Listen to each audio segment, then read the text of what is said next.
Assalamualaikum warahmatullahi wabarakatuh.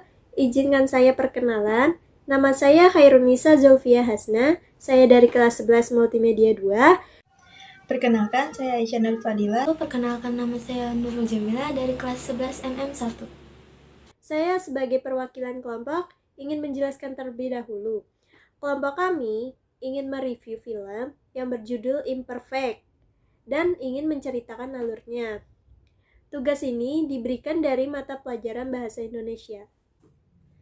Film Imperfect adalah film drama percintaan Indonesia yang ditayangkan pada tanggal 19 Desember tahun 2019 yang disutradarai oleh Ernest Prakasa dan dialihwanakan dari novel Imperfect yang berjudul A Journal to Self-Acceptance karya Meira Anastasara. Film ini dibintangi oleh Jessica Mila dan Reza Rardian sebagai peran utama.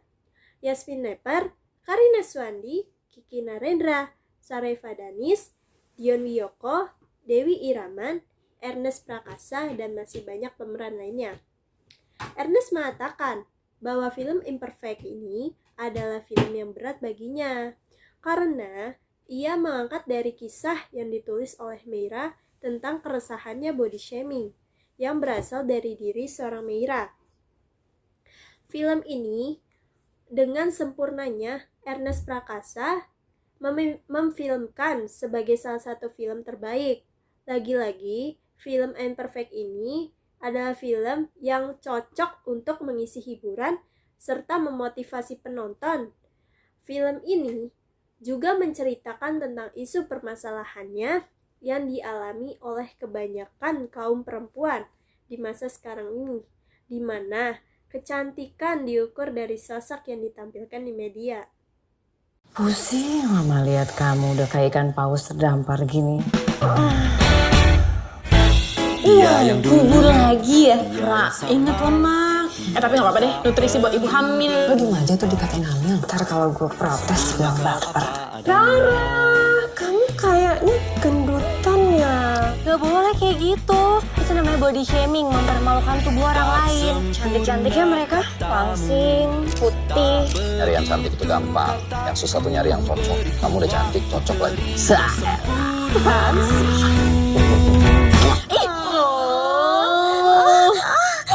Kejana ingin mimpimu. Wah, perut pengen gue gunting deh rasanya. Kok lu pakai amplop itu sih? Ikan tahunnya babi, ya bener dong. Bukan masalah binatangnya, Dika. Kamu udah pernah pakai baju ini loh, Beb. Ibu, pengantinnya di sebelah mana ya? Pengantinnya ya kalian lah. Tadi saya suami dong. Pasti ibu yang terlalu milih-milih nih. Percaya sama zodiak-zodiak ya? Saya nggak percaya sama zodiak. Oh. Sio. Kita sama-sama tahu lah lo yang paling mampu. Tapi masalahnya di industri kita ini, isi kepala aja nggak cukup. Penampilan juga penting. Rara mana pantas mimpin kita? Mimpin? Belajar dandan dulu gimana? Lo itu yang paling pantas gantiin Mbak Sheila. Mama nyuruh kamu jaga makan, rawat badan. Itu semua buat kamu. Bukan buat mama. Rara kenapa? Ini masalah orang jelek loh, kamu gak bakal ngerti. Lu bilang sama lo kan? Gak usah gangguin anak kos cokap gua. Kadangkala tak mengapa untuk tak baik-baik. Serius, gue tanya lo tuh ngejar apa? Iya, ngejar hal-hal yang selama ini gak bisa gue dapetin. Jangan berubah ya. Tumben pinter, abis minum minyak ikan lo ya? Yoi. Ji, memang ikan ada minyaknya? Ada. Kalau habis diurut.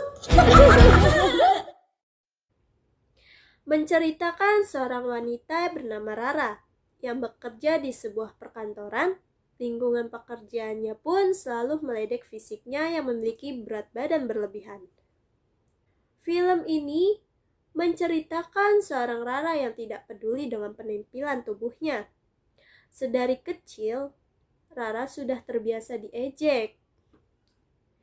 Rara mempunyai ibu bernama Debbie, Karina Suwandi, seorang mantan paragawati yang penampilannya dipuja-puja dan adiknya Lulu, Yasmin Nepper, yang cantik, tinggi, putih, dan kurus layaknya. Standar wanita saat ini membuat Rara yang gemuk dan berkulit sawo matang terbiasa dibanding-bandingkan dengan keluarganya. Namun, ketidakpeduliannya pun hilang ketika bos Rara, Dion Wiyoko, menawarkan posisi yang lebih tinggi di kantornya. Singkat cerita, Rara dipanggil oleh direktur perusahaan yang bernama Kevin. Kevin menyuruh agar isi kepala Rara namun casingnya Marsha. Ya kesimpulannya, Kevin hanya ingin yang cantik daripada yang pintar. Di toilet, Marsha dan teman-temannya sedang membicarakan tentang Rara. Dan Rara mendengarnya. Rara mana pantas mimpin kita? Mimpin? Belajar dandan dulu gimana? Esok harinya, Rara meminta kepada Kevin untuk memberikan Rara waktu untuk merubah penampilannya. Dan Kevin memberi Rara waktu selama 1 bulan. Di sisi lain, di rumah Dika, ibunya sedang ditagih hutang oleh tetangganya yang berjumlah cukup banyak. Karena itu, Dika harus mengambil job lain dalam pemotretan. Di malam harinya, Rara dan Willa pergi untuk perawatan kulit. Hari demi hari, Rara mulai mengikuti berbagai macam olahraga, dan akhirnya berat badan Rara turun sempurna. Singkatnya, Rara mendapat posisi manajer di perusahaan tempat Rara bekerja. Rara pun jadi pusat perhatian di perusahaan melati. Semenjak ia mengubah penampilannya, Rara berubah. Rara lebih mementingkan penampilannya dibanding teman-temannya yang sudah mendukungnya dari nol. Hari ulang tahun Rara pun tiba. Dika dan anak-anak yang diajar oleh Rara menyiapkan acara untuk Rara. Namun di lain sisi, Rara diajak oleh Marsha minum-minum. Dan ia pun ketiduran. Rara dibangunkan oleh Wiwi temannya Marsha. Katanya sudah jam 9, Rara telat pergi ke acara Dika. Saat sampai, anak-anak sudah tidur karena kelelahan.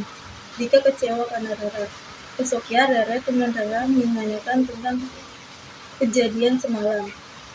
Dan dia juga kecewa pada Rara. Singkatnya, Rara melihat Dika dan Lulu adiknya sedang berdua.